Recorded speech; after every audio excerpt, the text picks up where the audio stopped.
Итак, ребят, я был сейчас на холодильнике. Перед вашими экранами вот сам холодильник от компании KitchenAid. Значит, вы видели короткое видео. Значит, клиент сказал, что не работает у меня что-то холодильник, не холодит. Я почистил конденсер койл, там еще что-то почистил. Вот мне сказали то, 5-е, 10-е.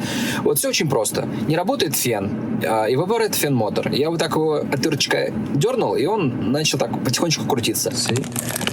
Little bit more, see? Did you see that? See? A little bit fan move. Нужно поменять только фен, и все будет хорошо, замечательно работать. Все. В принципе, по этому заказу дальше больше и нечего рассказывать. Диагностику я провел буквально там за 3 минуты. Вот такой вот заказ.